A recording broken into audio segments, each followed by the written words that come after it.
Bonjour! C'est avec plaisir que nous vous présentons notre troisième capsule webinaire sur les activités professionnelles de l'infirmière et de l'infirmier auxiliaire du Québec. Dans cette capsule, nous vous présenterons également notre foire aux questions qui regroupe une centaine de questions-réponses sur les activités professionnelles de l'infirmière auxiliaire. Afin de bien répondre aux questions et d'accompagner nos membres, notre foire aux questions est constamment mise à jour et bonifiée. Plusieurs conseillères cliniques, gestionnaires, directions de soins infirmiers la consultent fréquemment afin de favoriser l'intégration des infirmières auxiliaires et leur permettre de faire partie intégrante des équipes interdisciplinaires où ils exercent en collaboration avec les autres professionnels. Nous vous présentons aujourd'hui l'activité B, soit effectuer des prélèvements selon une ordonnance. L'infirmière auxiliaire peut effectuer tous les prélèvements auprès de tout type de clientèle et ce dans tous les milieux de soins.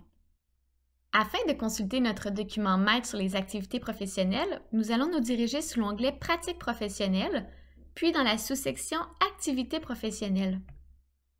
Sur cette page, il est possible de consulter de façon interactive les 9 activités réservées prévues au Code des professions, ainsi que les 3 activités autorisées par l'Ordre des infirmières et infirmiers du Québec, ainsi que par le Collège des médecins. Mais aujourd'hui, nous vous proposons l'activité vedette B, soit effectuer des prélèvements selon une ordonnance. L'infirmière auxiliaire peut effectuer tous les prélèvements auprès de tout type de clientèle et ce dans tous les milieux de soins. À titre d'exemple, l'infirmière auxiliaire peut procéder à un prélèvement de la gorge, effectuer un prélèvement rectal ou d'aisselle, faire un prélèvement du nez, exécuter une ponction capillaire, prélever des sécrétions bronchiques par aspiration, effectuer un prélèvement d'urine par mijet, via sonde ou sac collecteur. Lorsque vous pointez sur le lien interactif, vous êtes automatiquement dirigé vers notre foire aux questions. Prenons par exemple prélever des sécrétions bronchiques par aspiration. Et cette question se retrouve dans la section soins reliés au système cardiovasculaire et respiratoire. Donc, si on se dirige vers la question numéro 4, est-ce que l'infirmière auxiliaire peut effectuer un prélèvement de sécrétion bronchique par aspiration? Je pointe sur le plus.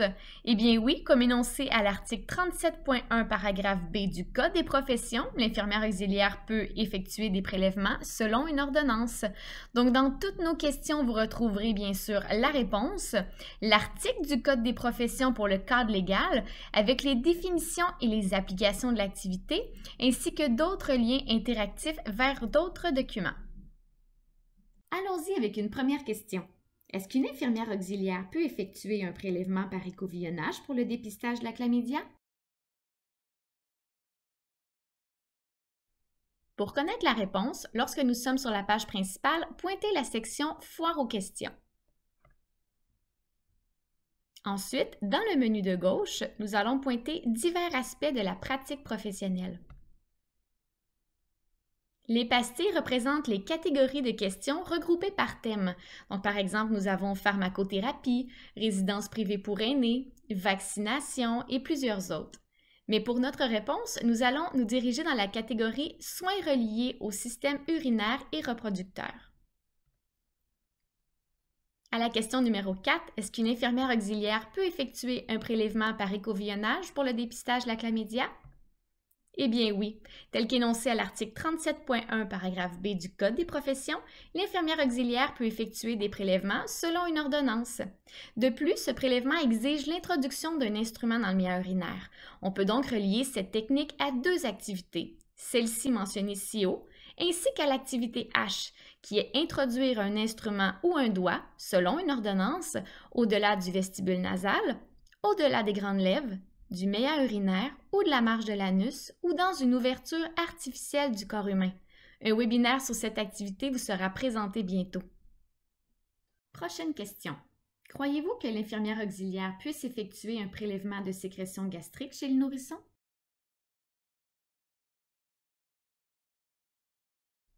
Encore une fois, pour trouver la réponse, nous allons nous diriger dans la foire aux questions.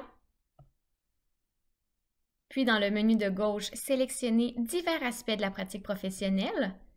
Et cette fois-ci, nous allons aller consulter la catégorie soins en pédiatrie et obstétrique. À la question numéro 10, Est-ce que l'infirmière auxiliaire peut effectuer un prélèvement de sécrétion gastrique chez le nourrisson? Eh bien oui, tel qu'énoncé à l'article 37.1 paragraphe B du Code des professions, l'infirmière auxiliaire peut effectuer des prélèvements selon une ordonnance. L'infirmière auxiliaire peut effectuer ce prélèvement et comme à la question précédente, cette activité est reliée à une deuxième activité réservée, soit l'activité H, qui est en fait introduire un instrument ou un doigt selon une ordonnance, au-delà du vestibule nasal, au-delà des grandes lèvres, du méa urinaire ou de la marge de l'anus ou dans une ouverture artificielle du corps humain. Dans cette question, vous pouvez également consulter les hyperliens comme les activités professionnelles au service mère-enfant, obstétrique et néonatologie. Nos documents sur les activités professionnelles dans divers milieux vous sont présentés plus en détail dans la deuxième capsule webinaire en lien avec l'activité A, soit appliquer des mesures invasives d'entretien du matériel thérapeutique. N'oubliez pas de contacter notre service conseil pour toute question concernant les activités professionnelles ou afin d'obtenir clarification sur celles-ci. Dans la section Nous joindre, il vous est possible de prendre un rendez-vous téléphonique ou une réunion virtuelle via Microsoft Teams avec une infirmière auxiliaire conseil. Le service est disponible de 8h à 16h du lundi au vendredi. Donc pour y accéder, on vient sélectionner Objet de la demande.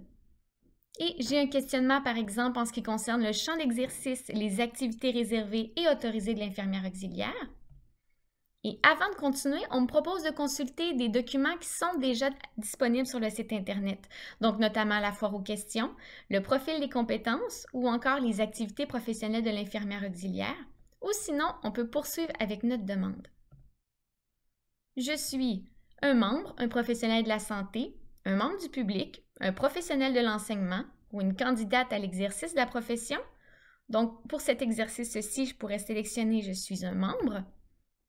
J'inscris le numéro de mon permis et mes préférences de communication, donc date et heure qu'on propose selon les disponibilités actuelles. Préférences de communication, donc comme je l'ai mentionné un peu plus tôt, soit par téléphone ou via Microsoft Teams. Et ensuite, j'inscris mes coordonnées. Puis, dans l'onglet « Messages », je viens inscrire la question auquel j'aimerais qu'on me réponde ou encore le sujet de discussion. Ensuite, je viens sélectionner le « Prendre connaissance », puis je pointe sur « Envoyer le message ». Vous recevez par la suite dans votre boîte courriel une confirmation de rendez-vous. Alors voilà, c'est ce qui complète cette capsule webinaire sur l'activité réservée B, soit effectuer des prélèvements selon une ordonnance. Ce webinaire ne reconnaît pas d'heures de formation continue. Afin que des heures de formation continue soient reconnues, nous vous invitons à aller naviguer la section « Portail de développement professionnel » où plusieurs capsules ont été élaborées par le service Inspection et pratiques professionnelles sur les activités réservées et autorisées de nos membres. En espérant que ce webinaire vous a plu, suivez notre prochaine capsule qui vous sera présentée, soit l'activité C, prodiguer des soins et des traitements reliés aux plaies et aux altérations de la peau et des téguments, selon une ordonnance ou selon un plan de traitement infirmier. Restez à l'affût!